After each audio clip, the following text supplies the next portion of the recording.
May the words of my mouth and the meditations of my heart be acceptable to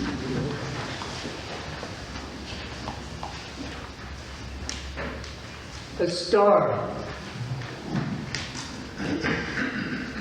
and three wise men. You know, there are sometimes when I wish that I could travel into the past to be there for any of these significant events. I mean, when we're talking about the star,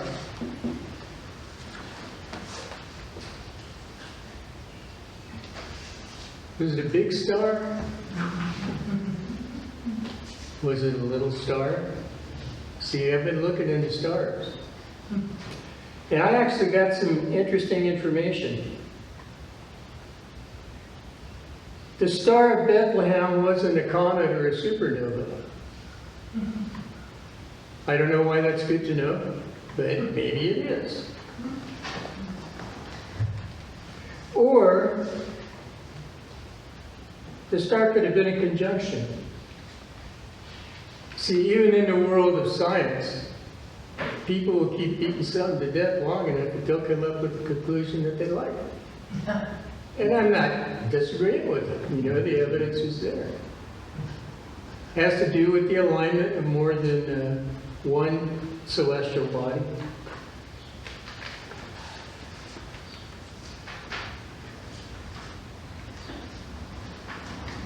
The wise men.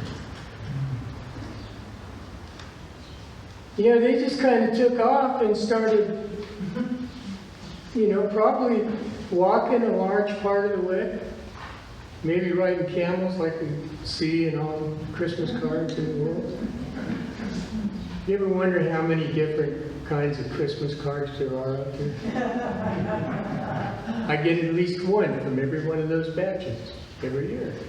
And I love it. I love it. I'm not very good at it myself, but I love it.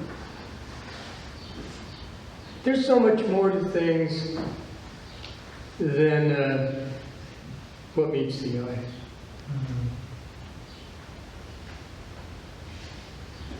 But at some point, we got to proceed on faith. Everybody should have a star they follow. Everybody ought to have that thing in their mind or in their heart that says to them in the world, this is who I am. This is what I'm trying to do. When my kids were growing up, I think I did a pretty good job of teaching them values. And now they live in that world of values. Values that allow mistakes to be made. Values that are based in unconditional love. How do you deal with a child who is addicted to opiates? When do you say you can't handle it? And what something like that does is lead a person onto the path in the direction of that point where they can see the star.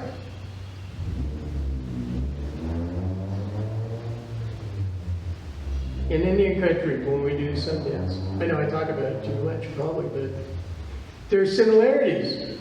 A lot of cultures are in the stars. You know, they are. And in South Dakota, on the Rosebud Reservation, when we get up in the morning to start dancing, we look for the morning star. Because if we didn't see it, it would not be a good day to be dancing. Guarantee it. Just think about it, you know. That significance draws attention to the fact that we are so sublimely favored by God He sent Jesus, so little baby to us, to all of us. And all those lessons that we learned from that. One thing, we ought to be exposing all the kids to those kinds of lessons. It used to be easy to do that. It's not as easy anymore.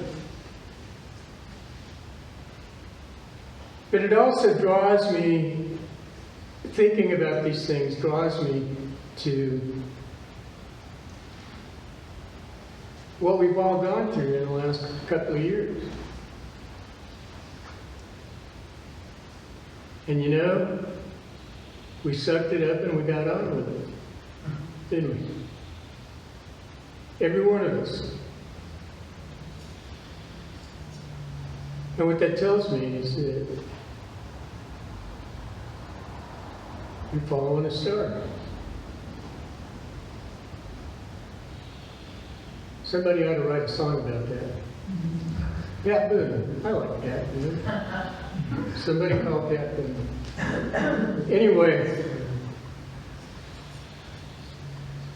most of us have lost family members, or had family members that got really seriously ill, or we lost friends. And we fear that it's not over, but I believe things are going to get better. I do. I think things are going to get better.